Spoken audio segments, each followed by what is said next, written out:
What's going on, guys? Welcome to the Ramm's Den. We're doing a podcast. We're doing a live podcast. Lauren, say hi, man. Make sure everyone can hear you. Yeah, of course. So I usually do an intro. Yeah. Funny. Yeah. Well, guys, those that are watching, please let us know in the chat if there's any issues or anything. It's the first time we're doing this and it's set up a little bit different than usual. So just let us know if there's any issues with the video or audio or anything. Topic for today, man. So I invited Lawrence here for this topic. And this is how we usually... Oh, they can't hear you, apparently. I can hear you, but yeah, that's just wonderful, that, isn't it? I don't know how... Oh, I do know. All right, here we go, guys. Great start. So don't worry, Lawrence will be here shortly. Just teasing out with this. We're using a brand new system here to see it's like a new thing that we get on this system. It's not helpful. I don't want to get into the complicated part of this, but basically, what the fuck is it? Why is it not giving me the option? Basically, I need to figure out how to do this. God, that's frustrating. Maybe Lawrence, maybe you can type up in the live chat instead. Like, hey guys, how's everyone doing in the live chat? Oh Jesus. What the hell? Like, this doesn't make any sense as to why it won't go through. Hold up.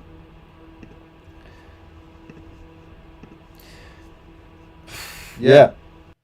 Oh, weird echo now. Yeah. There was a problem. Keep talking. Yeah, I don't think they can hear you still. No. Oh, wait. I've got it. Here we go. Okay, now they should be able to hear you. Check it. Can people hear me in the chat? Let me know. And now there's no echo or anything, right? It's just me and Lawrence, correct? Is that good, guys? It should be good Testing. anyway. Yeah, it's a new system, it's a new setup, but it should be good now. I'm glad we teased this out in the first one. We're going to do a lot more of these anyway, so... I've got the stream up and I just heard myself, so I think... Oh. Yeah, that's okay. They're delayed. There's a slight delay. It's all right. I've got it set up. All right, we're good. So, Lawrence. Yeah. So how this works when we do these podcasts is usually either I'll go to Lawrence with a topic or Lawrence comes to me with a topic, or we come together and agree on a topic. This one, so I came to Lawrence with it because you might have noticed we've been not making videos here for a little while now.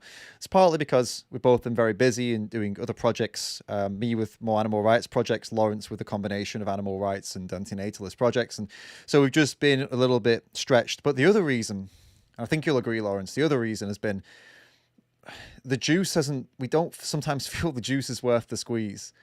Do you understand what I mean by that? Yeah, 100%. It's like a lot of when you do a podcast like this, right, you often want to hit topics that are pertinent, that are like current in the news or, interesting stuff like that. Right. But it seems like all of the topics that fit that bill are just massively divisive. Land you in an insane amount of trouble. Exactly. Right. Yeah, they're just all landmines. Right. And this is, when I say the juice ain't worth the squeeze, it's like you got to look at the risk versus risk and gain assessment, right? Or what is it? Risk benefit assessment. The risk for talking about current topics in this day and age is super high, extremely high. And the benefit the benefit is what we're going to get into today. What are the benefits of doing this? But firstly, we just established the risk of us doing these podcasts. Both of us being in a predominantly activist space, both of us being supported and funded by the movements that we are in, respectively, animal rights, antinatalist movements, and looking for funding for big projects, big animal rights projects, for Lawrence, big antinatalist projects, and looking for support to build a better world. And all it takes is one podcast and one opinion, and you can lose a good chunk of a percentage of people that would have supported you otherwise, simply because they disagree with one of your opinions, and they'll take it to another level even and assert that you are some kind of ist or ism or phobe or whatever, which just makes it so much worse for anybody else who does want to support you, because then they get faced with the, you're supporting a blah blah phobe, you're supporting a blah blah ist. And it's so, yeah, this topic is an interesting one this year. You can't say that this is not allowed. So the topic, I suppose, is how do we navigate this, and how do normal, like in the social space people navigate this? I mean, people who aren't making podcasts, people who don't have a reputation to and don't want to do big animal rights projects and don't need to rely on the community. How should they handle this? What's going on right now? Maybe, I suppose I don't know. Where do you want to start? Should we shoot up some examples maybe of things that can't talk about? I mean, I was thinking, well, maybe we can highlight some things that are very tricky to talk about, but like also I think there's like more reasons as to why they're tricky to talk about them. So you were already saying, you know, like guilt by association, or unpopular opinions, or at least unpopular with some people, like very loud people. Activists.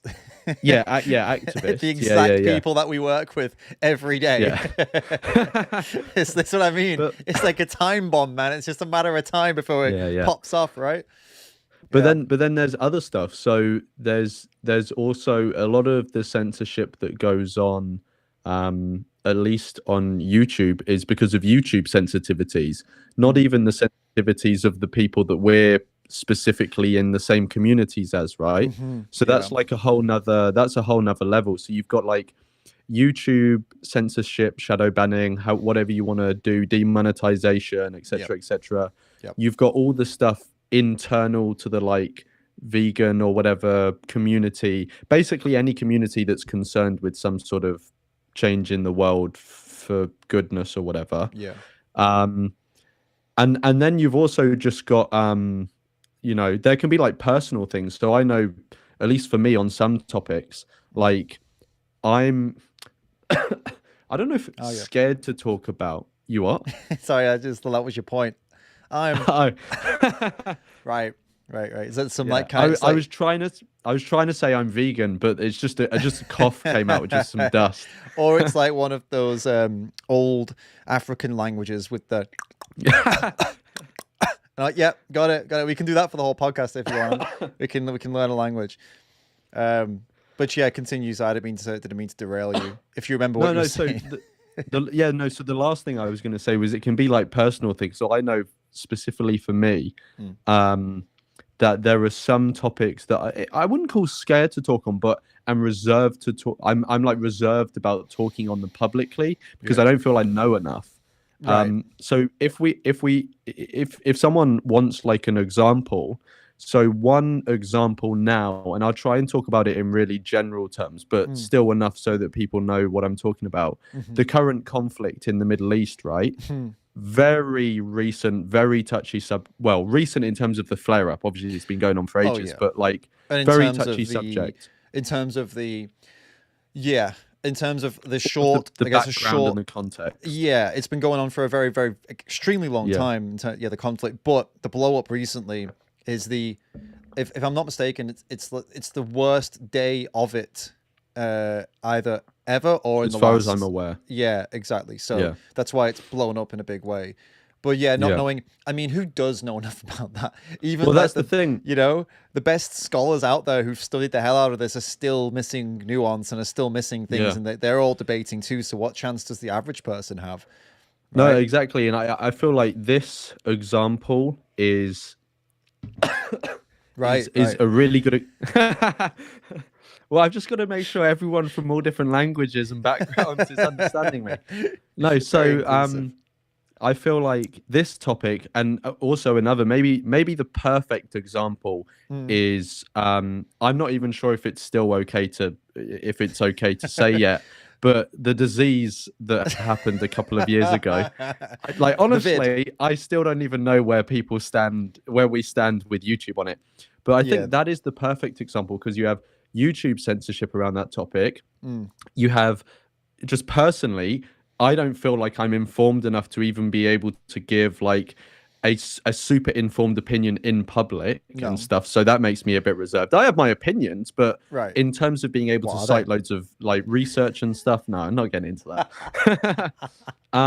But you also have like lots of sort of what would you call it, like cancel culture or community based censorship or whatever Right. around that topic as well. You know, like Right. there was one specific, you know, and your opinions on lockdown or the injection, the medicine, like if you had certain opinions on those, you would there would be a heavy social cost to even talking about it, not even saying that's your opinion, just talking Mm. about it.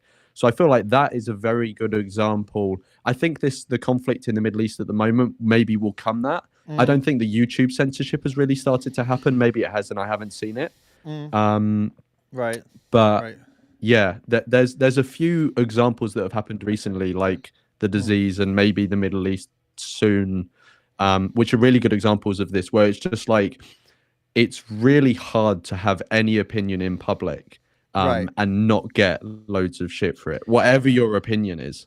Yeah. Yeah. Exactly. Yeah. This is the thing. It's whichever way you go, you are facing a barrage of crap. And with especially with the Middle East thing, it really is one of those things where it's a lose lose. Sharing an opinion on that is a lose lose Yeah. because from what I'm seeing, Yeah. it's roughly well, okay, 2 days ago or 3 days ago, it was everybody was pro Israel. Everybody I saw was like, okay, yeah, wow, that's they need help. They need this is this. They were supportive there. And then now that they've responded and started to bomb the hell out of Palestine, I've seen a lot of people flip and they're like, oh, no, no, now we need support. So you can't even keep, even if you wanted to follow the trend and you wanted to be in with whatever the in thing, you can't even keep up quick enough these days. So not that that's what we want to do, but the point is, it's just oh, that's a good point. Someone just said in the comments. Michael just said in the comments. Even if you don't have an opinion, that also gets you in it, right? Silence is still violence. Right, by saying so. In this specific Middle East case, you could say, I think Israel should have their own homeland, and I think that's really important. I think they've faced a lot of persecution over the thousands of years, so I think they should have their own home. And okay, cool. And or you could say, well, no, they're colonizers. They don't. Their home shouldn't be there. They push those local people out, and they're fighting back, right? And you could get shit for both sides of that, and then you could get shit for saying, "Listen, I just don't think unnecessary bloodshed is the right way to go. We need to figure out a way to have no war." And then you'll be told that you're a pacifist or you're too much of a pacifist. You're a pussy. There needs to be a fight either from one side or the other. They need to fight. Or you could say, Yeah. I don't want to talk about this. And I'm not going to share an opinion. And then people will say, you're a coward. You're a coward. You don't take a side. Why won't you take a side? You need to publicly state your position on this. So it really is. We've got into a position now in the world where, yeah, podcasts like what we do, where we want to talk about these things and share our full opinion on these things and say, well, what do we think? You just can't do it. Like if your income, if it's dependent on YouTube, then you're risking the more you get into something, the more controversial you get, the more you risk YouTube shutting you down. Secondly, if your audience isn't the audience that comes for that, if this is another thing you do, but your main audience is very, very, very far on one side of this political spectrum, in our case, it's the left, and any of your opinions go contrary to that, even slightly, you'll lose all of your funding and your support. And I say funding first because without the funding, you can't make the content. You need funding, right? You can't just sit around and not pay rent and not eat and, you know what I mean? Not get your internet bill, not get your electricity bill, right?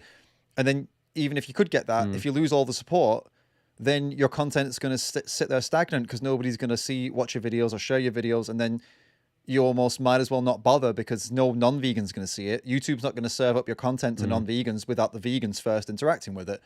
So it puts you in this real sticky situation where, yeah, we want to do a podcast. We want to talk about these things. We want to share some rationality with the world and try and look at things reasonably. And neither of us are hate fueled, right? So anything that we say is coming from a place of interesting or inquisitiveness or curiosity and just two average dudes. But But yeah, but how do you navigate it? Like, what do you do, Lawrence? That's the question.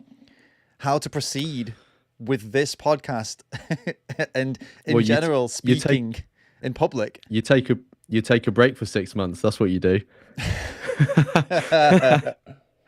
No, I think. Well, I mean, to a certain extent, it really depends on like the medium that you're producing content on, or you're having the conversation over, and like what the context is. But for us specifically with this podcast, so let's say you're just someone who is, you're just doing a podcast where you just pick a topic of the day that you want to talk about, and it's going out to a somewhat, like a regular audience. It's probably going to be the same people each time listening, but there may be some new people here and there. And if you have a particularly spicy episode, maybe there's a spike in views or whatever. Yeah. Like if that's the context, then honestly, there are some things you can do, but I don't think you can really do. If you're going to do that, and you're not just going to give up and not do them anymore, there is only so much you can do, because like the sort of upset that can be caused, however it is, to YouTube or to people that just don't like you anyway, or to people who you just, you've upset them on one particular issue, they come from so many angles that you wouldn't be able to do what you want to do and not upset any of them. So you've kind of got to pick your battles.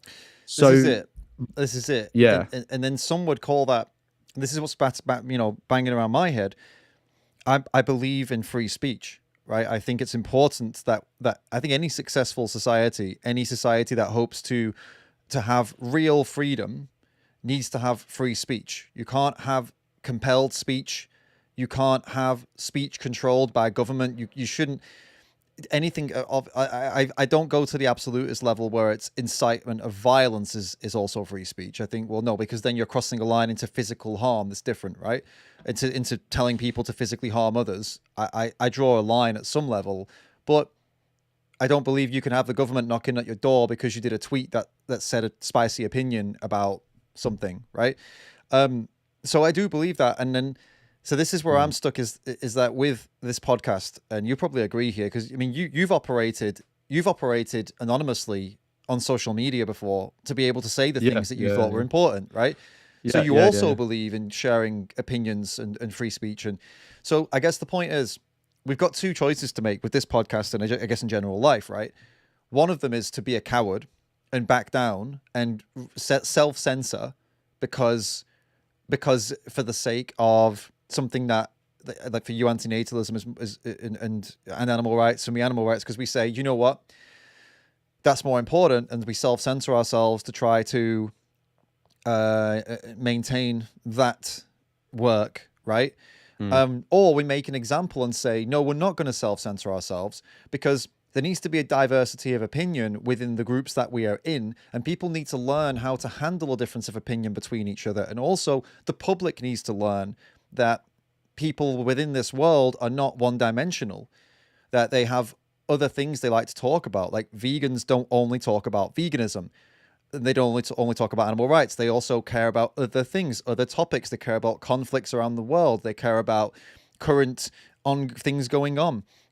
We talked about doing a Russell Brand podcast, but then we pulled out of it because we said, you know what, it's just gonna be, right? We both said, I don't think it's even worth talking about. But then it was worth talking about, because this is an important example of a situation which we could or couldn't get into, whatever. But there's lots of things going on that people, that we would, if we feel like people could benefit from the conversation, we'd have the conversation, but we don't have the conversation because we know for everyone that benefits, for every one person that benefits and says that helped me open my mind, there'll be 10 people that start screeching and crying and calling us names across the internet, which leads to less support, which leads to problems for our other work. So I guess that's it. You've got the two options. I don't particularly want to self-censor. I think it's wrong, but yeah, this is. Well, I feel like it's different from being a coward and maintaining other things or risking it all, but living by the way you would tell others to live. Like, you tell others to speak your mind, wouldn't you, Lawrence? Speak Yeah. up, stand up, speak up, raise your voice. But then we don't. We bitch out. You know? Yeah, I think there are a couple things that like someone in our position could do to maybe somewhat improve our chances in not getting like basically this backfiring, but also like helping to nurture like a wider culture of, you know, other people being able to do that. Like the first one is doing it, because the more people that recede away, it's just going to allow, like, it's not like there's a limited platform. Like, it's not like there's a limit of how many people can speak. But out of the platform that is created by everyone speaking, the more people who recede away from it, the more dominant it's going to be. The voices that remain, which tends Right. to be the people who are more confident and they don't mind bullying people online and stuff like this, right? So I think one thing we can do is actually just like host a podcast or whatever, whatever other project someone is working on, actually do the project. Another thing is, like, once you're doing it, be Right. don't be that. be like completely like open and honest when you have like made a mistake or you've gone down, some path which you think, oh, actually, I've maybe gone a bit too deep on this and someone's pointed something out. I'm going to roll back a bit, because I see a lot of people now, or not a lot of people, but I see some commentators now where they've gotten themselves so, and this is kind of like, it's very common in like the culture war I know what stuff. you say. They're entrenched. Exactly. People get so dug down into their trenches that they feel that, one, either they don't want to embarrass themselves by changing their opinion and admitting they're wrong, or it's just that their audience is so built around that one topic that if they change their opinion, they're going to lose their audience, right? Yeah. So I think the struggle that we all face is a lot of people that are in our world, they think you should change your opinion just because they're upset. And then when you say, no, I still don't agree with, you can be as upset as you want, I still don't agree with your point, you've not convinced me. This is where they turn nasty.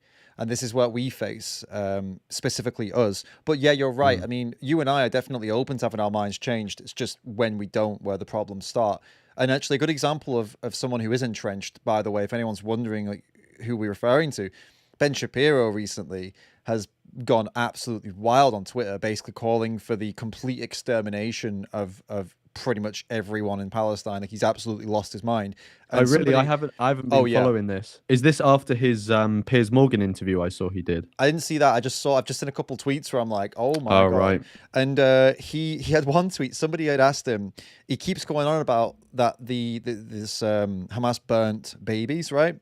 And so somebody asked him, like, do you have proof of this? Because you keep saying it happened, but I want to see proof. And he shared a photo, and this photo was something that had been charred and burnt, right? And it looked like it could have been a little person. It was very disturbing. And then it disappeared. I think he deleted it, and it turned out that it was AI generated. It was an AI generated image. Oh, really? Oh, Yeah. What? I actually, well, sorry, you're going to... My point is that he removed it. I'm pretty sure he removed it.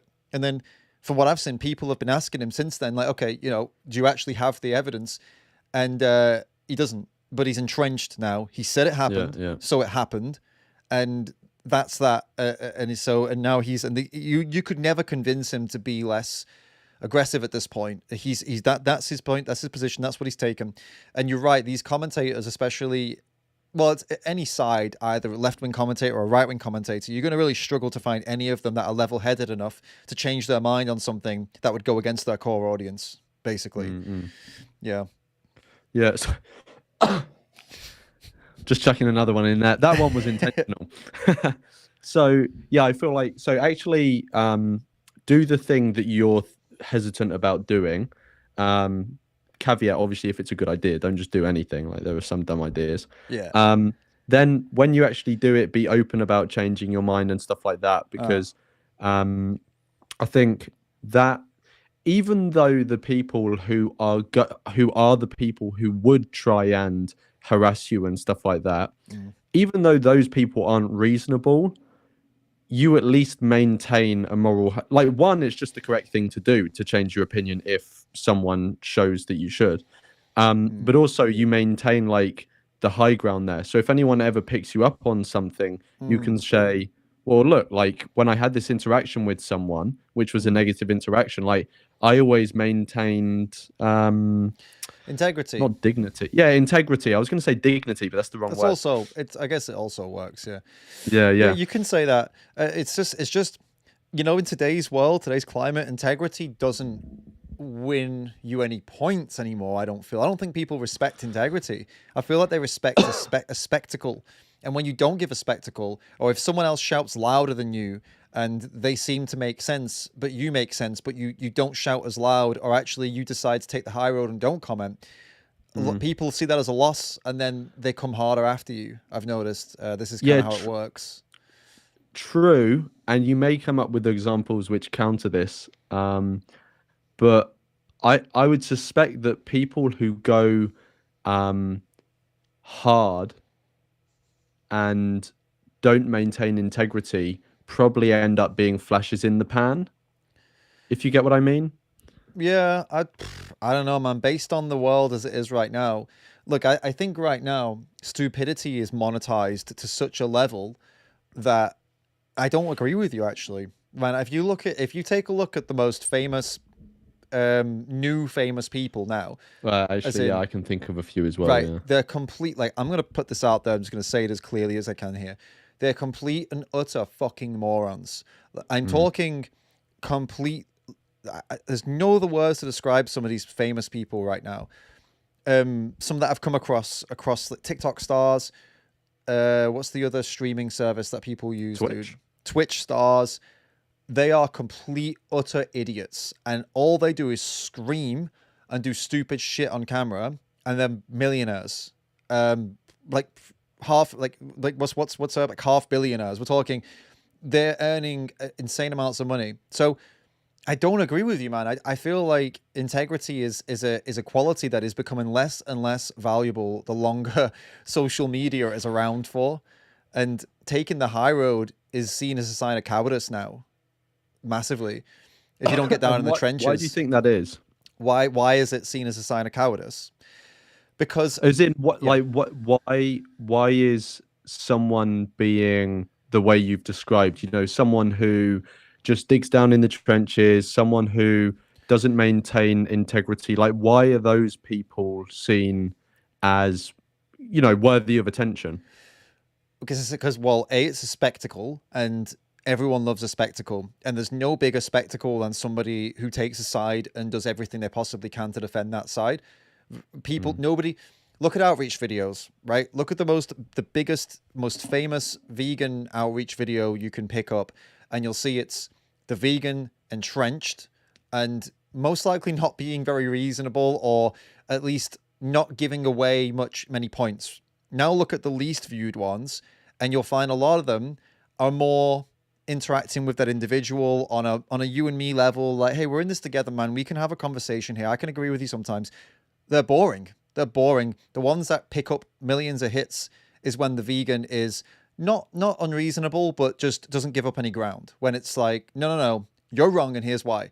And people, because people like the battle. It's a spectacle. It's like, we did it since gladiators and stuff, man. Like, ancient times, we like that. We like to see a battle. Now, times that by millions, and now something like this at the pub where you could watch a good verbal fight, a verbal exchange, and like, oh, that was fun. Times that by 100 million, because that's the viewership potential you've got. And of course it just gets more and more and more divisive, and more you versus them. And because people see that gets the views, so they do it, and then more people think, young people think that's how the world works, and they do it. And people who are genuinely in the middle, kind of reasonable, trying to have reasonable takes, they fall into obscurity. Like, not enough people give a shit about them. They're too reasonable. Yeah, wait, so there's one thing I want to say, and then there's another thing. So just remind me of money, right? And I'll come back to that. Money? So the first, yeah, money. You said it in a really money. You said it like that. kind of like a Finnish person would say it. Well, I'm trying to bring in the Finns, so I've got English, I've got the, and then I've got the Finns. Yeah. Um, so the first thing that I was going to say was, um, I think you're right. I think people are attracted to spectacles. I think they're attracted to, for want of a better term, what is the term? People like a strong man, right? They don't have to be like a they don't have to actually be like a man or particularly strong, but you get what I mean. People like this sort of, um, uh, like, do you know Mohammed Hijab? No. Oh, right, okay. He's like a very famous sort of like Muslim debater sort of guy. Oh yeah, Um, is he in but London? yeah, he's in London. Yeah, Yeah, guys. you'll definitely recognize him. He's a So proper. He's a dickhead, man. Carry on. exactly, yeah, yeah. Yeah. So he's like a really good example of what I'm talking about. So, um, I think people like him are at least in part caused by this culture of people feeling like they can't share their opinions. Because if people can't have a healthy debate or discussion themselves, then they will. It Yes. seems reasonable to me recede into some sort of echo chamber where they do feel comfortable expressing those opinions, and those echo chambers then tend to have specific figureheads that are like representatives of the point of view. Yeah. And those people tend to be people like Mohammed Hijab. You have people like Ben Shapiro. You have, and actually those two have actually just been at loggerheads about the whole Middle East conflict at the moment. So that's why Mohammed was in my mind. They're really these yeah, you're totally right. These figureheads are all over. In the right wing side of things, I know of multiple of them. In the left wing side of things as well, there are some, but they're not You have quite people as like Hassan Piker and right. Oh yeah, the streamy. Destiny. Yeah, those the kind of streamy streamers. sort of people. But they don't have. It's a bit different though. They're not as confrontational. Well, no, actually, No, they it's not can be that. very confrontational. It's not that I think is different. It's actually that the left generally is against heroes and leaders, right? So they have to put themselves in a position where they're no hero, they're no leader, they're just an average dude who does a stream, and it's just chill. And so they're not quite as leaders. They are, but lefty people usually are kind of more towards the anarchistic side of things, and like, oh, we need less of these structures, we need to break down all these patriarchal. So being a dude like those dudes, they have to make sure that they don't step above the they need to play the role of like I'm just no one, I'm just a streamer kind of thing. Whereas on the other side, they don't have that. They have the complete polar opposite. They're all God-loving people. They're all used to worshipping someone. So yeah, your Shapiro or your Peterson or your Paul Joseph Watson, like these are all commentators, and when they speak, it's like very commanding. It's you. I'm speaking on behalf of the people. That's how they talk. Really lean into it. Right. And I think that may be why you see more people who would die to support these people versus on the other side, you don't really. The left will die for an idea.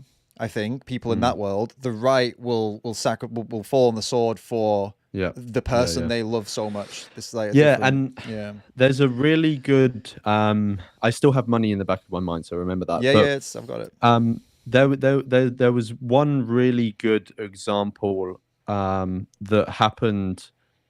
I think maybe it was like 3 months ago now or something, which was like when there's sort of like this general phenomena going on in the world, and then one event happens and it just completely encapsulates that really toxic dynamic. Right, yeah. So you have this dynamic of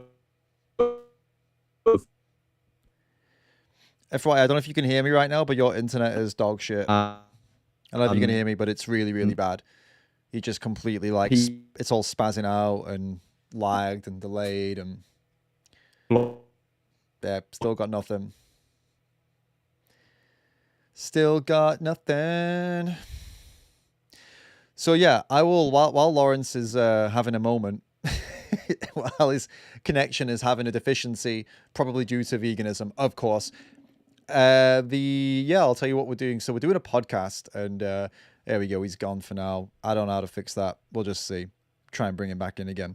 So basically, the podcasts that we're going to do now are going to be, we're going to be doing them live, and the reason we're doing them live is to make them easier to put out, faster, easier, quicker, and that we don't, because it takes a long time to edit and also to render and stuff like that. So it's a lot more risk for us, because if we mess up, then the whole thing is messed up, you know. But we're trying to do it this way instead, because most of the time we're just shooting the shit anyway, right? We lost you. Moments like this don't really help with the podcast, but hey, I'm sure the longer we do this, the better we'll get with the live stuff anyway. So I'm happy with it being a bit spotty for today. We'll learn as we go. How did you two meet? VLAM's asking. Lawrence and I, we met. He was running a social media account on Instagram behind an anonymous account where he was making lots of spicy takes on current events. And I was like, wow, who is this guy?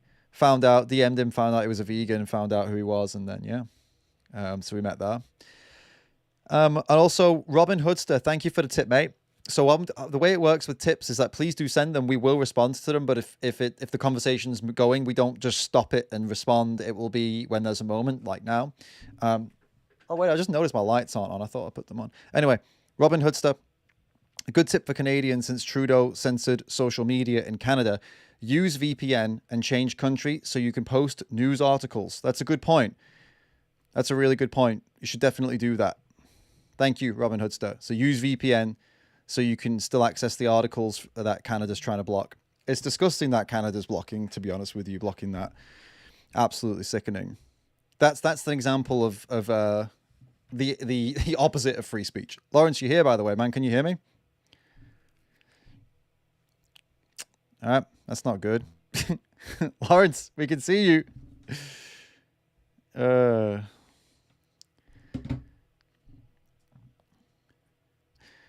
I don't know if he realizes that we can see him.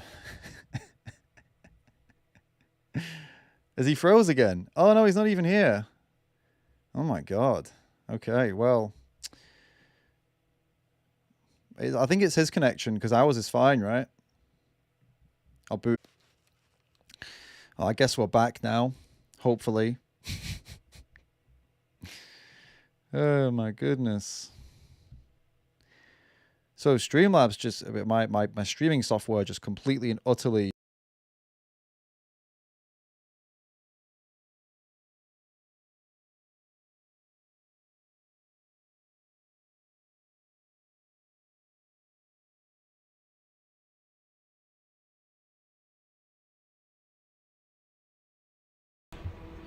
Hello. Yeah, it's back now. All right, now we're on. Jesus. It's probably YouTube just saying, like, guys, can't talk about this stuff. Yeah, proper live, yeah. You know, it's funny, we had like 14 people watching, and the second all this stuff happened, now we've got 5 people watching. Yeah.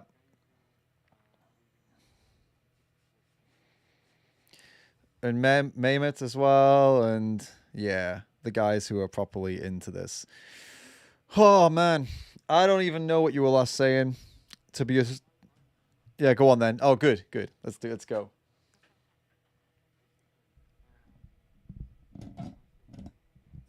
You fucking hope so. Oh, hold up. Apparently, you're not working again. Hold up. Wait. Oh yeah. This is so fucking annoying, man. Oh, never using this system again. We're gonna have a new system after this, guys. Don't worry. All right, now you can hear Lawrence. Okay, testing. All right, Hello? yeah. They can hear you. It's a setting. Okay. For some reason, when I first bring you in, it automatically mutes you, as if I would want you in the live stream with no audio. Why would I want that? Like, who wants that? How stupid is that? Fine. So you remember what you were saying. Go now. Yeah. So what I was saying was there's this like wider phenomena of people going into their like echo chambers and following these sort of like leaders, representatives of some point of view, right? And Right. those leaders, representatives, they tend to just be people that are quite debate broy. They just want to strong arm someone in a debate or a conversation. Like they don't really tend to be someone who actually wants to genuinely find out what other people think and what the truth is. They just want to be someone who has their point of view and use it to hit someone else over the hammer so that they look strong and their point of view looks correct, right? Right. Now, one of the like best examples that I've seen of this that shows why all of this is just so bad is there was a debate that happened in South Africa, I think about 3 months ago, with I think there were 4 people on the debate, and it was between is Islam more rational than atheism or something like that. But basically, it was an Islam atheism debate, basically. All right. Anyway, so there were these 2 atheists on there, and there were these. There were these 2. You keep doing it at the exact moment where like there would be a word, so it's gonna keep happening. And there were these 2 Muslims on there. One of them was Mohammed Hijab, right? Right. Now, this is where the awful dynamic comes in. So this is specifically, I've watched the debate in full, and I watched a breakdown of the debate afterwards from both sides. And going into it, it was very clear that this debate was supposed to be one where both parties were working together to try and get to the truth, which maybe someone would frame that as a discussion or whatever, but that was what it was framed as going into it. Right. And that's what the people on the atheist side specifically said, like, that's what we want the setup to be. Like, we don't want this to be some sort of like strong arm competition, dick measuring contest or whatever. Right. Anyway, so the actual debate happened, and Mohammed Hijab, and to a lesser extent, but still also the guy that was debating with him, basically just spent the whole time interrupting, talking over the 2 atheists. Right. And it was just so obvious that they were using it as a way of, like, literally, it came down to things like he would stand up and he'd have his chest out. Like, it was just such an obvious, like, dick measuring contest, him just trying to strong arm these 2 guys, right?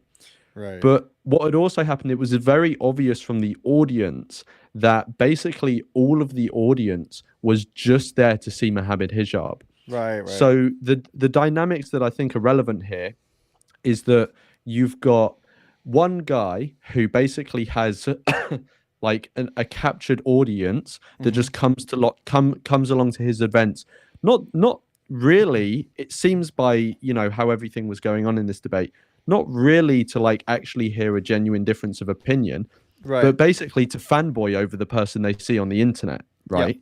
Yep. And you can't hate these people for that. Like, there were a bunch of people on the internet that I would go to an event specifically just to see them and to fangirl over them, right? So I'm not like completely free of this dynamic. But the other bad thing about the dynamic is that he was there realizing his audience is there, and the way that he did the debate was very obviously he was speaking in such a way that he could then later rip it and make shorts out of it. Right. So he was obviously in this debate to get content out of it rather than to actually have a good faith debate. And yeah, anyway, so I think that was a really good example of how the incentives that are built by content creation and the internet, like, making shorts and stuff like that, and this whole thing of like people going into their echo chambers and sort of strong men coming out of that just really doesn't help us have healthy like dynamics when it comes to having a conversation, trying to find out what's true, and also sharing your opinion, because you'll come into contact with people like that and it's not going to make you want to interact with people, or you'll misinterpret it. You'll come into contact with people like you or like me, who we like to talk about things because we find them interesting, and we don't prescribe that people do or think the same as us unless it comes down to something where we would say, for example, veganism would be something where we're trying to prescribe that because it doesn't cause you any problems really, but it causes animals a lot of problems if you don't. In your case, I suppose you're trying to prescribe people to not have kids, and you explain why that is. But when we're talking about other topics, for example, I don't know, conflicts in the Middle East, or Russell Brand, or the like when I've had Book Angel on here and talked about trans stuff, it's not like like you or I or are saying, oh, you should or shouldn't think this. And if there is a time that we are saying that, I mean, I will say that. I'll say, you actually shouldn't do that. That's wrong. You shouldn't do that. But the majority of the time, it's, here's these ideas. Let's discuss these ideas. And what do you think about these ideas? What do I think about these ideas? And then people watch. But maybe they're misinterpreting it as these strong men. Maybe they're misinterpreting it as like, oh, he's just like Ben Shapiro. He's out here trying to lead people down the wrong path. And it's like, no, the reason we started this podcast was not to be some kind of leader. It was actually my initial thoughts behind this was to just show that we are just average people that have average views. And sometimes they're at the average view that doesn't align with your view. But our views are still pretty average. I mean, there are tens and hundreds of thousands of people that have them. And my goal was to bring in a different audience that also has these views, but then maybe hasn't been exposed to some other views that we share, right? And to reach new people and have them say, hey, I like these guys. What else do they talk about? Oh, they talk about veganism, or in your case, they talk about antinatalism. Maybe I'll go and look into that too. And what other videos what other things have they, I don't know. It's kind of a combination of trying to put some good into the world and also just be two average guys. Yeah, like thinking out loud. Just thinking out loud, yeah. So you got a point. Maybe this whole idea that this whole us versus them thing that has been generated, maybe the people that come after people like you and me, maybe they're applying that to us as if we're trying to be that. But I'd say our podcast is more like it's closer to something like a comedian podcast or something where like, these are not people to aspire to be like or look up to. They're just people sitting around having a chat. It's hanging out. Or like Joe Rogan, for example. Like he's not out there trying to say like I know best. He's out there saying I don't know fuck all. I'm just shooting the shit. So that's what we're doing. Whereas the Jordan Petersons and your Ben Shapiro's, they're prescribing thoughts. They're saying here's how you should think. I know it. These are the facts. That's what they're saying. Right, it's a very different. So it's like, scenario. yeah. So it's like you've got those people like the Ben Shapiro's, Jordan Peterson, Mohammed Hijab, or whatever. Right. You could maybe categorize them as like thought leaders. They would categorize themselves. Yeah, as that, exactly. I'm sure. They would yeah, exactly. So, you could question whether they actually put a lot of thought into what they're saying, but like, right. It's like they are seen as like a leader, whereas someone like Joe Rogan is not seen as a leader. He's more like a thought facilitator or something. Like, he's facilitating an environment where ideas can be shared, whereas, and he's sharing his, ideas as well. But that's different from someone who is going out there and like proselytizing. And there is a place for that. Like we as vegans do that, like we go onto the street, or you make specific videos where you are putting your point of view across on your main channel. But on something like this is more of a platform of like sharing, Right. And people need to be able to do that. We need to, like, I like the idea of leading the charge on people being able to sit around and say stuff without being terrified of what's going to happen next. I remember things used to be like that. Dude, you don't understand, man. I used to be the kind of person that would say anything at any time to anyone about any topic. Because I was like, why not? I wouldn't take super strong positions, but if someone said, here's this thing, and something pops into my head, like I'd say the thing back, and then they'd say maybe, oh, here's why I don't think that's right. And then I'd say, oh, yeah, I didn't really think that through. And this is kind of how I remember things used to go. Or sometimes they'd argue back and I'd say, no, you're not convincing me. I think my original thought was right. And here's why. And I remember being able to do that without consequences, because why would there be consequences? Apart from that restraining order. But why would there be consequences of an interaction like that? There shouldn't be consequences of an interaction like that. If you're in a pub and someone walks over and goes, I don't know, like let's pick something random. I don't want to pick anything that's too hot button because like some policy they brought in about housing. No, something like more hot than that. All right, if someone comes over, right? Okay, Sound of Freedom. That's a good example. This movie that just came out. Sound of Freedom.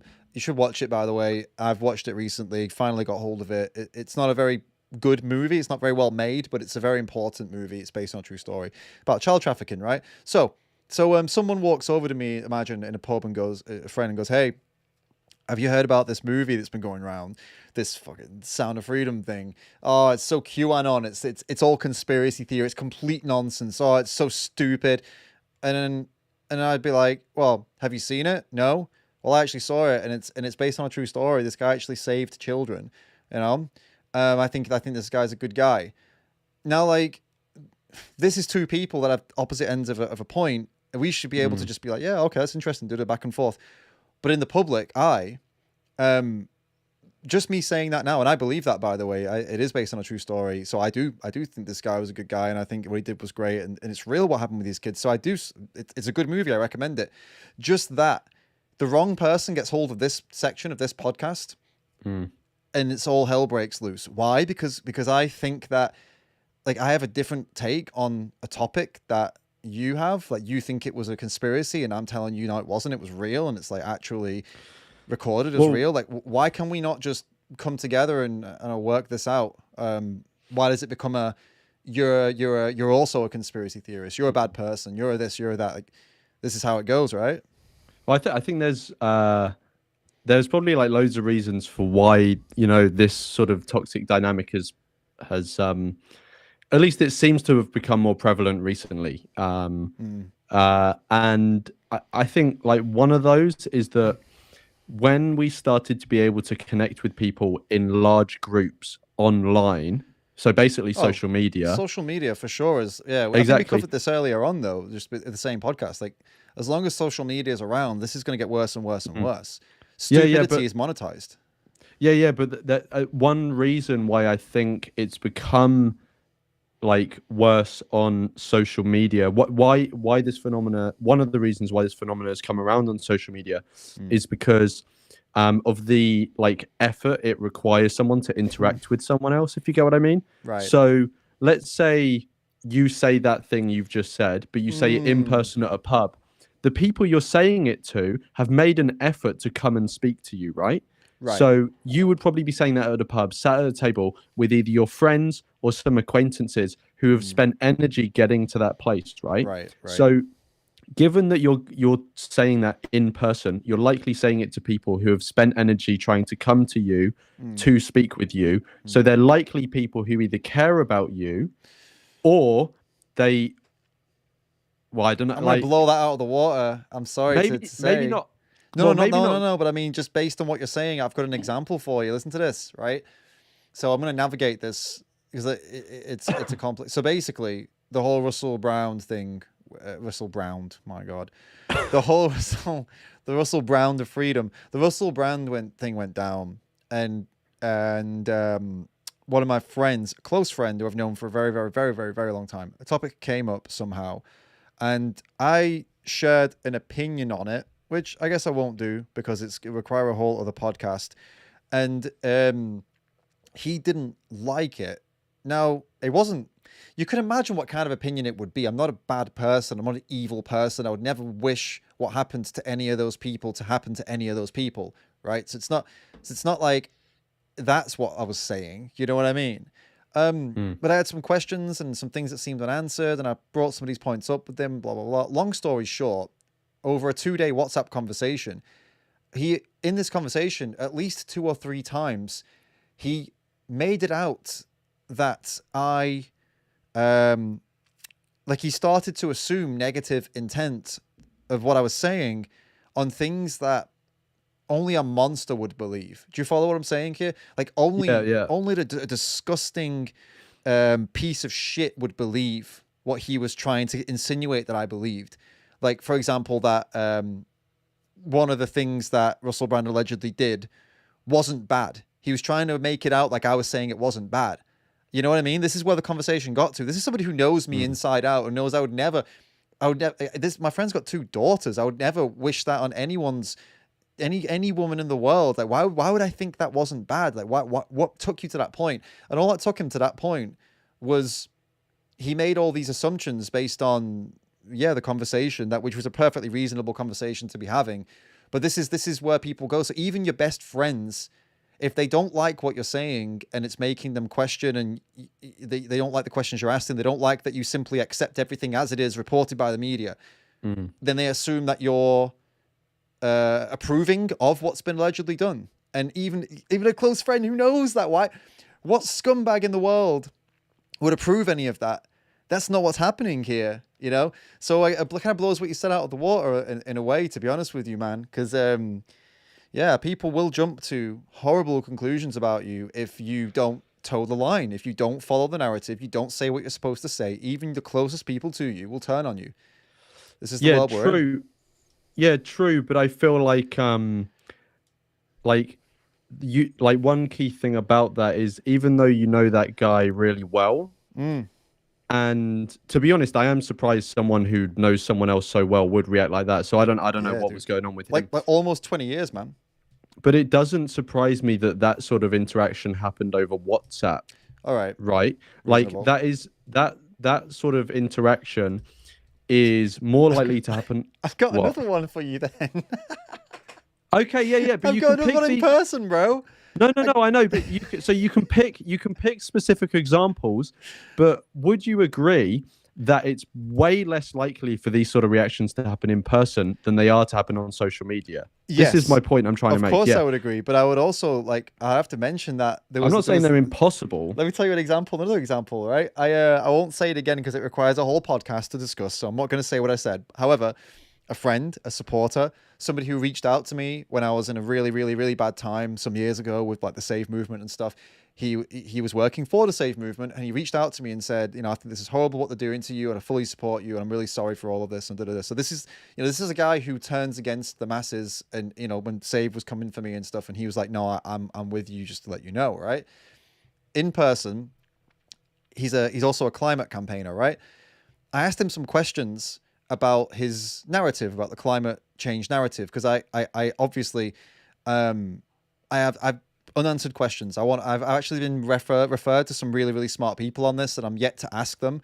But I've got some really interesting questions for them, and when I get the information, maybe we can come here and do a podcast on it because it's really interesting. So anyway, I asked him some really difficult questions, and he couldn't answer them. And he started to get a bit frustrated because it was a difficult conversation for him to have with, because I'm not the average guy, right? I'm with you mostly, but there's some holes in your logic, and I want to figure out what's going on.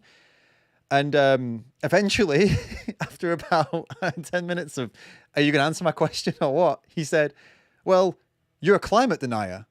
I was like, what? What are you calling me? You're calling me a climate change denier?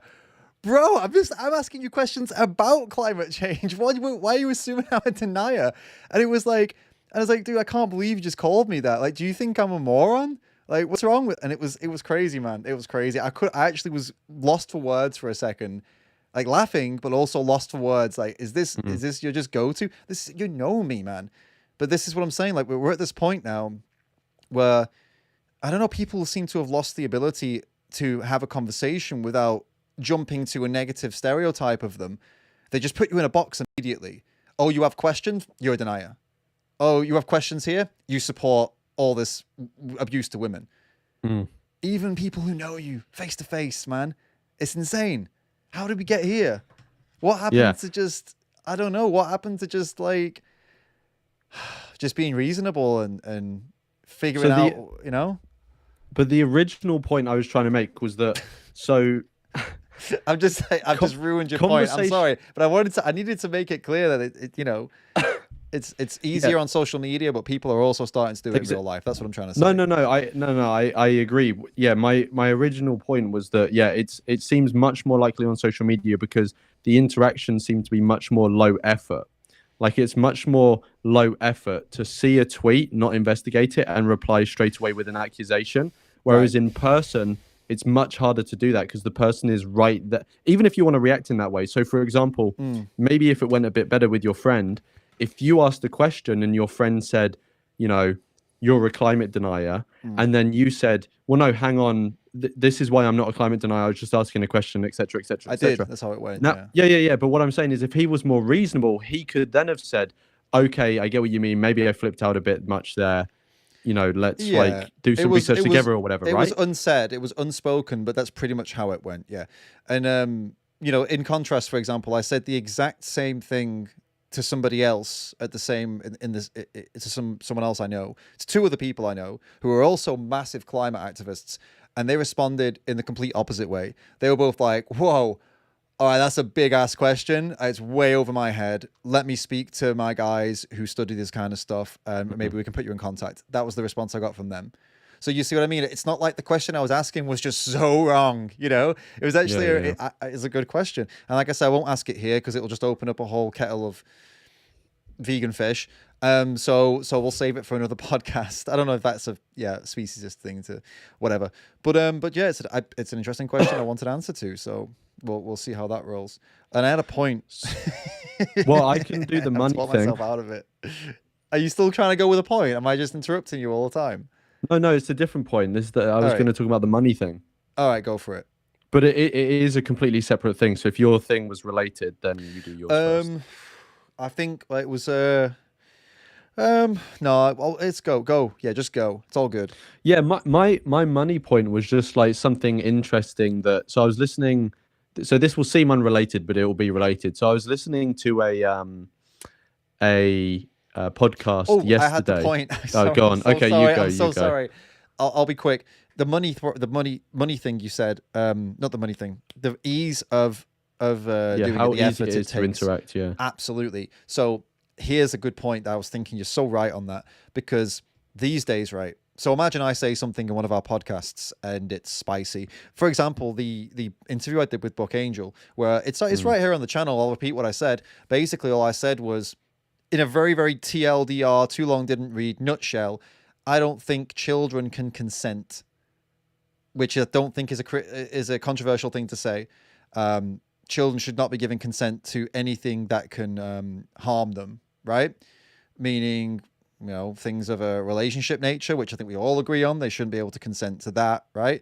But also permanent body changes, things like that. That was the controversial take I gave there, right? So now, if somebody didn't like that opinion, they got a couple of choices. They can try and convince me that kids can consent, which I wouldn't recommend to try and convince me of that, because you're leading yourself down a very, very tricky path where you're going to have to bite the bullet on some pretty horrific things concerning kids. So I wouldn't do that.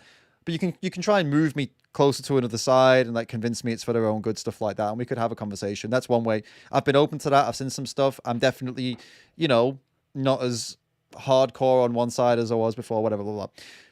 There's another thing you can do. And this is where you can start coming after me and start trying to say, oh, you're evil, you're this, you're that, because you said this, blah, blah, blah.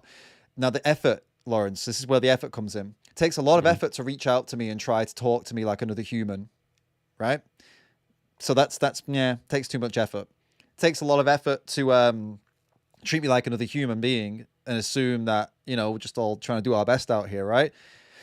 It takes less effort. And this is where it comes down to the cancelling or whatever, the criticizing and being horrible publicly. If you had to pay to do a campaign against me for what I said, meaning you're going to, old school, you're going to have to print posters, you're going to have to print flyers, you're going to have to get people together, you're going to have to get petitions, old school campaigning and protesting. I'm going to have to leave my house. Right. No one's going to come after me. They're going to look at all that and go, it's a lot of money, it's a lot of time, it's a lot of effort. What he said, it's pretty harmless. I mean, it's not like he's making policies. It's not like he's telling people what they should think. He shared an opinion. I don't like his opinion. It's not worth the campaign. It's not worth the campaign. Who cares? Like, whatever. It doesn't matter. Maybe one day I'll bump into him and maybe we'll talk. But yeah, cool. It's not, you and me sharing opinions on a podcast is not going to change the world, right? So who gives a shit, right? But when it's literally 5 to 10 clicks, right? Reddit, Twitter, Instagram, Facebook, YouTube, TikTok, and it could take you half a day max to pump out content or on Discord, copy paste messages about this person everywhere to make sure everybody knows or that they're whatever, you shouldn't support them. That is such minimal effort. And you get to get that big pat yourself on the back because, I disagreed with somebody and I made sure everybody else knows that this thing I've created about them, that they're a monster, whatever, blah, blah, blah. So you're right. It's an effort thing. It's minimal effort. The minimum effort is actually just doing that, right? That takes nothing. Takes an hour. I say half a day, an hour to pump that out all over. You could do an hour a day, easy. Half an hour a day, easy, and maintain a shit campaign against somebody just for an opinion you don't like. So yeah, effort, man. Super low effort, and it shouldn't be. it shouldn't be that easy to do that, or at least people should be more responsible with what they do and why they do it, right? But Yeah, well, that's the thing. I mean, it's like communication has both good and bad sides of it, right, and we've made communication super easy by right, social media, and that's exaggerated both the goods and the bad sides of it, right? Like yeah, I can call my, whatever, my friend who's on the other side of the planet, and I right, can literally be video calling someone in Australia yeah, right now, like yeah. get them up in 5 seconds. But I can also, fucking like mouth breathe someone over the phone in Australia as well. It's true, man, and it's good. I mean, I'm still, like I said earlier, I'm all about free speech, but responsible speech is also important. I wouldn't want it to be made illegal to do this, to start to campaign against somebody because you disagree with them.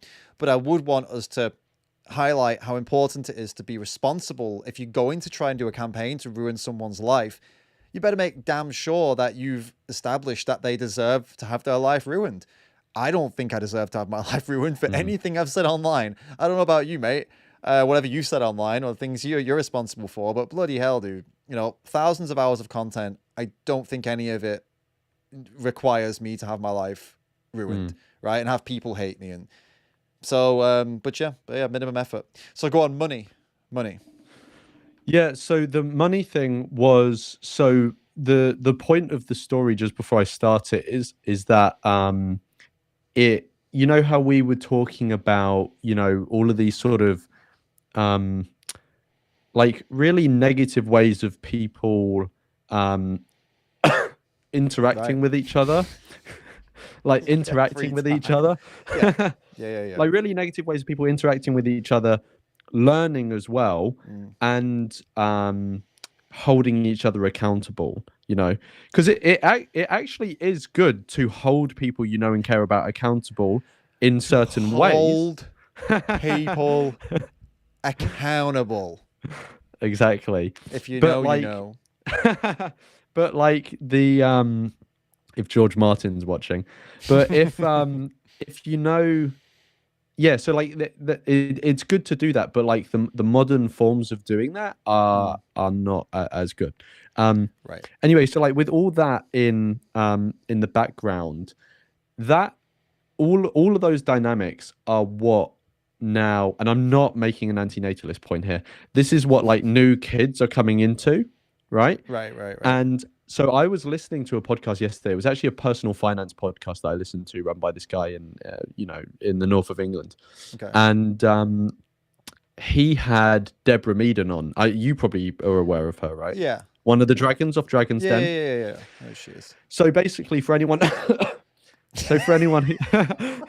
is it sneaking up on you that you don't know when it's going to happen? Is that what's going on? Yeah, it just comes. Man. Yeah. It's so funny. Go on then. So for anyone that doesn't know, basically the only thing you really need to know about her is that she's like a big boss lady businesswoman in the UK. Yeah. She's been around for quite a while. She's on a big sort of finance show. And she's recently written a kids book for a kids book about money and finances. Okay. And the guy who was interviewing her, who runs the podcast, he was saying that it's really worrying but also interesting, and it's one of the reasons why he wanted to get her on, because he bought her book for his son. Yeah. He was saying that his son has no like tangible understanding of the value of money or how money works. Right. So he was saying that back in the day, and when I say back in the day, I mean 10 years ago. Yeah.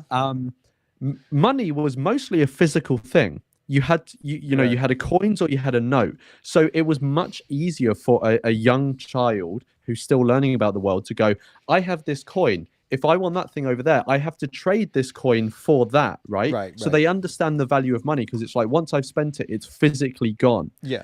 But he was saying now his son is being brought up in a world where money is purely digital. No one uses physical money anymore, really, in the UK. Sometimes, but it's actually quite uncommon. Yeah. And he was saying that the relationship his son, or the understanding his son has of money, is, well, if I want something, daddy can just tap his phone and I get it, right? He doesn't have that understanding anymore. He just thinks things come from his dad's phone. He doesn't understand. This is a young kid as well, obviously. Sounds like a fucking idiot. Yeah. but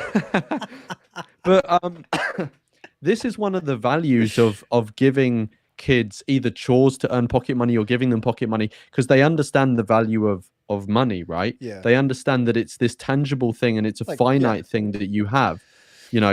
Yeah.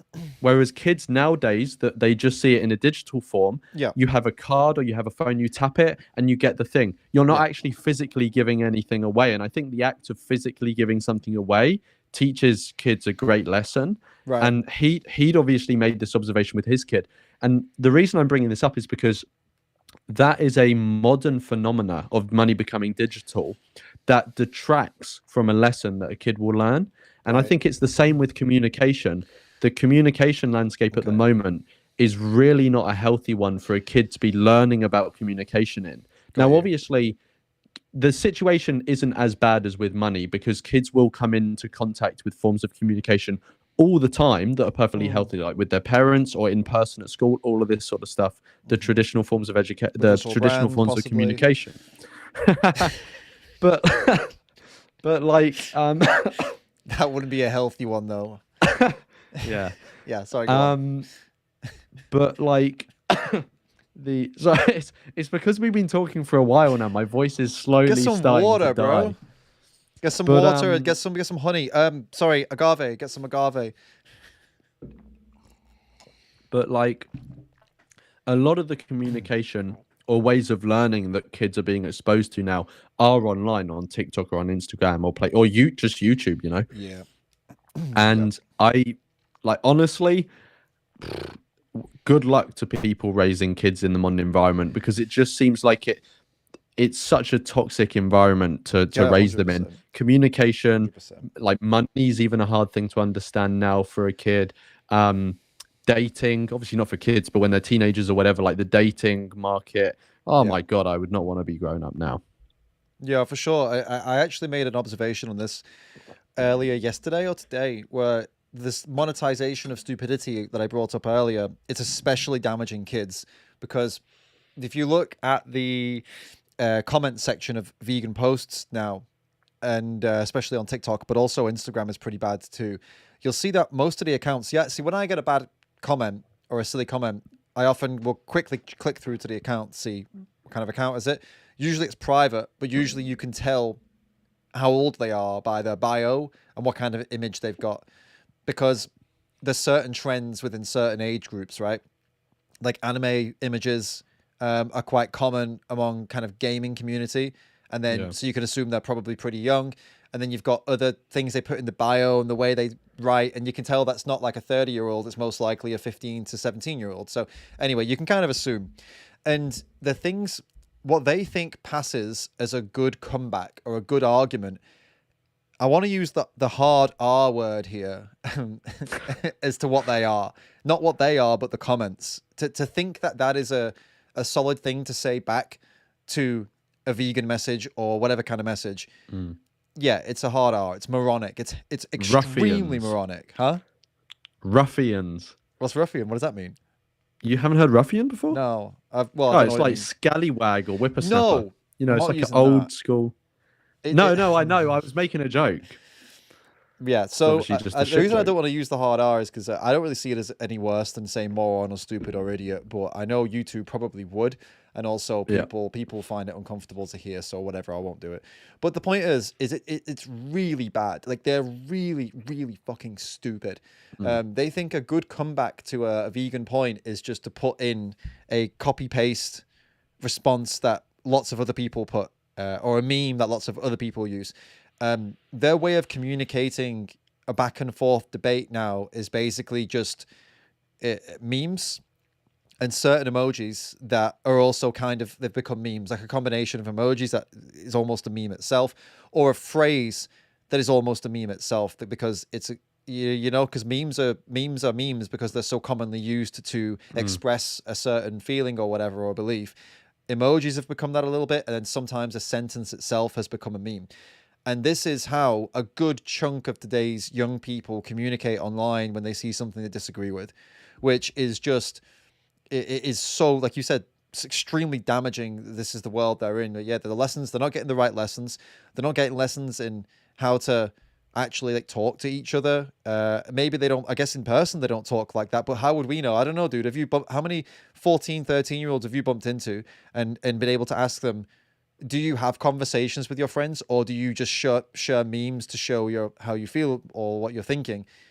Because I think I would put money on it that a lot of kids are communicating like that. That they don't talk as much in person, but a lot online, and that's really fucked. Like if this is what we're doing, we're replacing all those important communications, all those important conversations, and physically in person relationships, and all this learning. It's being replaced by memes and copy paste sentences and emojis. Wow, I mean, wow, we are fucked, aren't we? Right? My uncle is a teacher, so he is obviously like witnessing like kids of the modern generation communicating all the time in their various different ways, and like he doesn't have much positive to say.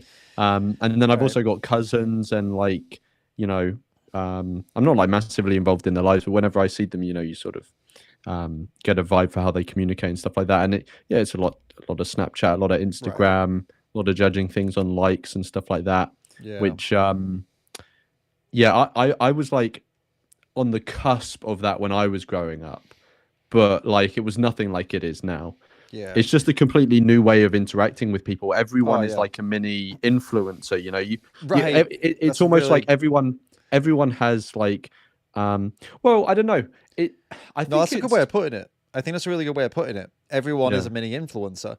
We've always been the main characters in our own shows, right? Everyone grew up being the main character in your own TV show.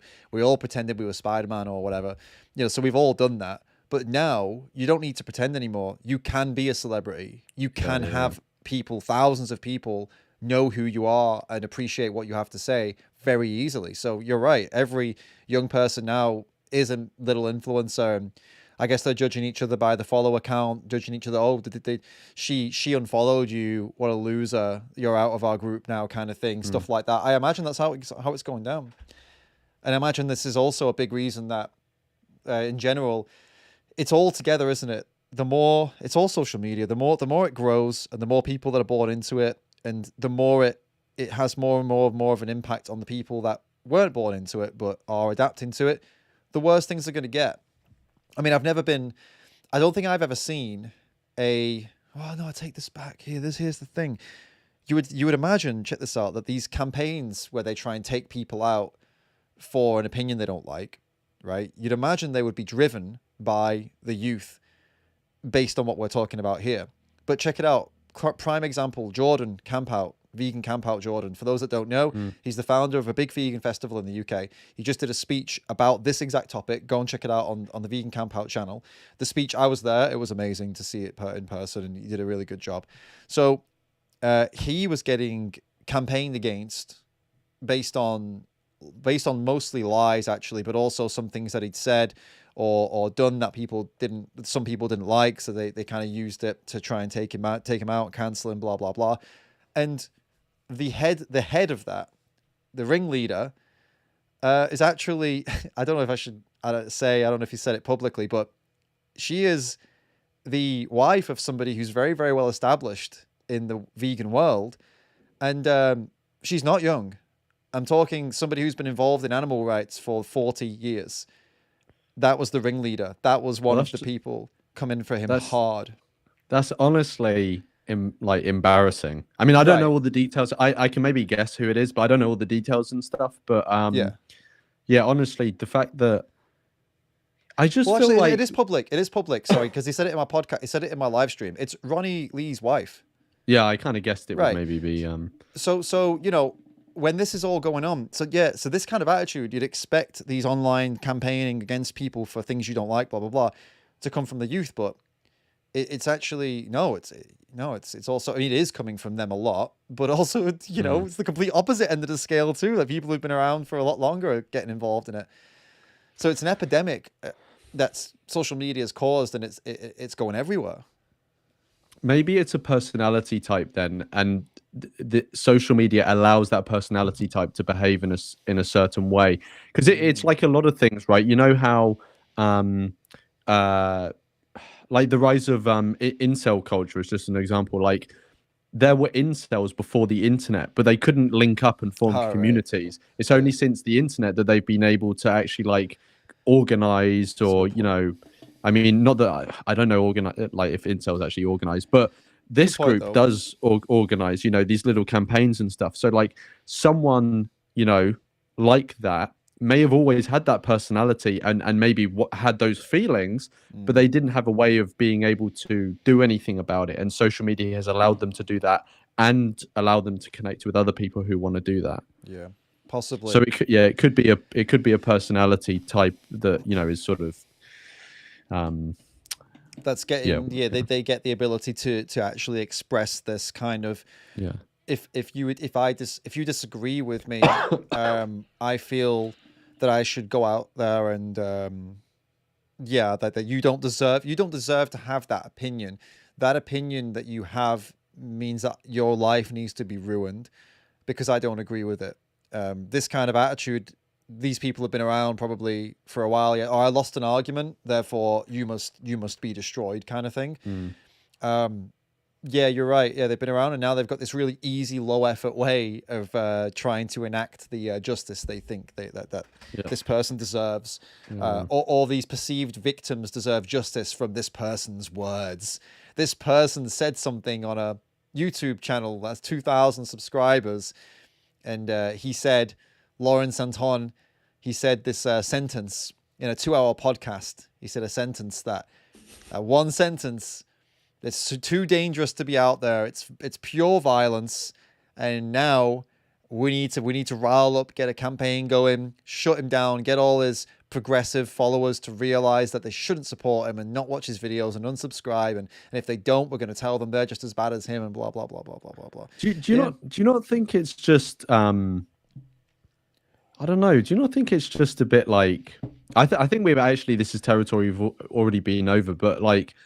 I somewhat feel sad for these people because I know you've had people come after you. I'm like much smaller in terms of public presence, but I've got like 1 or 2 people who tried to come after me. But like they make it. It's almost like they seem to make it their life's work for going after people, and it's like it is annoying and it pisses me off. And I would prefer they wouldn't do it. But on another level, I'm also like, that's pathetic. This is really the best thing that you have to spend your time doing. Like it is actually like, do you not have friends, or not even in a mean way? Like genuinely, do you not have friends that you could spend time with? Well, some of these people we've actually share some people that they've come after you and me, and occasionally pop back up again. And they do have friends. They have each other. The other people that also we're back to the spectacle thing. People who love a spectacle and they think they're in the right. They all come together, all these people that all agree with each other, and they love a spectacle. So they come after you, and all their friends are all together coming after you and me as well, because everyone wants to see a fight. They want to see a public takedown of this person, because they, in their head, they're so right. We are so right, and our leaders are so right. So let's all rally together and keep going after these people until we get bored and realize they're not going to respond. But even then, we finally get laid. Right. Maybe that's what it is. Maybe some of them get laid and then just give up. But yeah, I mean, they continue over really long periods of time. They just don't seem to get over it. It's quite unhealthy holding that kind of grudge like that, and keeping, maintaining that level of hatred for somebody over such a long time can't be. But yeah, you got to feel sorry for them for sure. It is pathetic, like really pathetic. Like, do you not have anything else going on in your life? Do you not have anything else to apply your energy to? Because sometimes I think, like, when I've had people. What the fuck just happened then? Oh my god, that was like a straight up just complete cutout. You're just completely gone. Did you take me out though? No, dude. I don't know. You're back now. Oh, that was so weird. Because I heard the click. I thought you'd like accidentally kicked me. Dude, we're never using this shit again. It's just like, it's so janky. I mean, we've been going for like nearly an hour and a half, so we can like round up soon anyway. But like the only thing I was gonna say was just like I I once had a guy like coming after me. There was a period of time where he was sort of like, posting about me all the time. And That's I was annoying. thinking like I was trying to put myself in his position. I was thinking, is there anyone in the world on any topic that I would behave like this about? Right. And I was thinking like, no, No, because it's just like a waste of fucking time, and I could do better things with my life. it's so It is really pathetic. bizarre, honestly. I think it might be like there might be like an addictive personality or something where they get hooked on something. Right, right. There might honestly be something like that. The closest I've come to it would have been with my Sadhguru videos. Mm, But the reason that I've focused, there's a couple reasons that I would focus so much on one person, is that one, he's never going to see any of my videos, and he's mm, never going to know who I am. And even if he did, he's so insanely rich and popular, I would be a speck, nothing to him. You know what I mean? It's like, anyway, so there's that. So the the person that I would criticize is so powerful that my criticism is not going to cause them any serious issues. That's important to me. Like if somebody is, if I know for a fact that somebody is not like that, I tend to go easier on them. Even if I'm going to, I'll still criticize maybe, but I'll be softer because it's like, this is a real person and they're probably going to see this video and I don't want them to be upset. I don't want them to feel mm, bad. I don't want to be the reason that somebody goes to bed at night thinking that they're like some kind of failure or whatever. So I usually just aim to criticize what they say versus who they are, right? When I know they're going to see it, but with Sadhguru, I've criticized both what he said and who he is because, mm, he's proven himself to be a con man and he's conned people out of millions and millions and millions of dollars. So I feel like he's an exception to the rule of, you probably shouldn't, come after people like that. But even when I've come after him, I've never, the only stuff I've said about him has been criticizing his views on animals, which, they're really bad. He constantly tries to justify the dairy industry and stuff like that. I've criticized him for being shitty with somebody and embarrassing her in front of an audience. I've criticized him for laughing about animal suffering. I've criticized him for supporting disgusting animal abusive sports. And then little speckles along the way of criticizing him for pretending to be spiritual and he's not really spiritual and he's a fraudster. And that's pretty much it. But he's the one exception. I've never done a series of videos of Piers Morgan, but he loves it, so it doesn't matter. I've never done a series of videos though, apart from those two. That's it. Over 6 years of doing this kind of work, they're the only two people I've ever kind of made more of a concerted effort to actually make more content about. But even mm. then, it's been productive content. I've not been calling them. It's not a fixation. No, it's not a fixation and it's not hatred. It's just a critique of what they're saying and how they're being. And I don't think they deserve to. I don't think either of them deserves to have their life completely turned upside down and ruined. I just want them to change the things they do and say because I don't think it's good. And that's it. I want them to be vegans. I want them to be kinder to people and listen to, like in Piers Morgan's case, stop fucking interrupting people, for example, and listen. And like in Sadhguru's case, stop pretending you're a fucking spiritual guru. Stop telling people you've met aliens, stuff like that. You know what I mean? He says that. Oh yeah, he claims to have met aliens, Sadhguru. What a legend. He claims to have met aliens. He claims that if a woman's pregnant, that and she has a boy and a girl, right? One breast will have male milk and one breast will have female milk. He claims Really? that. Oh yeah. What else? There's loads of things. Oh, he claimed he sprained his ankle and they were asking him, do you want to like go hospital or whatever? I think this was him, and he said no, it's okay, and he meditated for 3 hours and healed it himself. So he's clearly a charlatan. He's clearly a fraud. So I've been a little bit harsher on him, to be honest. But yeah, I feel like in these cases, it's not the case of like one little opinion that's gone by or something. It's like, these guys make a living out of being shitbags. This is what they do. And, they deserve a little bit more attention. But I don't know. If you're going to do this to an average person, you've got to have a really fucking good reason. And if you don't have a really fucking good reason, best bet's probably not to do it. Probably best bet is try and reach out to them and move on with your life, right? Yeah. Well, yeah, and also reflect on why you're doing it as well. Like, are you trying to fill a hole that, there's a hole in your life that you're trying to... Right. No, it's almost a form of distraction. Yeah, like you said earlier, if they got laid, then things probably would actually... pan out that way. Exactly, that sort of hole. That's sort of hole, yeah. Yeah. Get the hole filled or do the filling yourself, and you're probably not going to fill it or try with other things like. Yeah, all right, Jesus. Well, there we go. This is the problem with doing. This is the problem with live streams. Doing a live stream, yeah. Well, I can edit it if I want to, but maybe I will take out the middle bits that were all fucked up. But anyway, that's the conversation for later. Guys, hope you enjoyed today's streamy podcast. This is how we'll do them from here on out.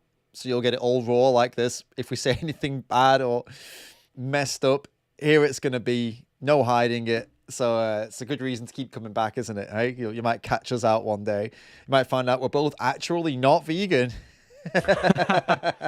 Just slip up like, oh man, just I was in KFC the other day. Oh yeah, the vegan one. Jokes, come on guys, jokes. Of course. I don't know, Lawrence, did you have any last final thoughts before we get the fuck out? No, not really.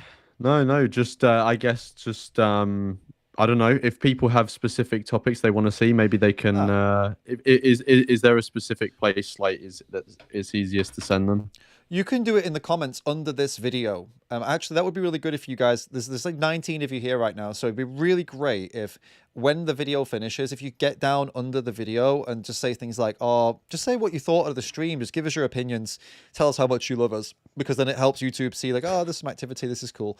And also you can tell us what topics you'd like to see in a future stream. Right? So, what do you want us to talk about? Because we want to do this regularly.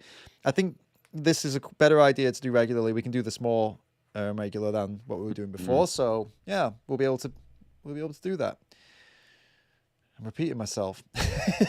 All right, cheers, Lawrence. Go check out Lawrence if you on his socials. If you don't know who he is, it's Lawrence Anton on YouTube. And also, if you don't know who I am, my name's David Rams. This is my second channel. If you want to see some more content, go on my first channel too, David Rams. Check us both out. Keep being legends, guys. We'll catch you all in the next one. Cheers.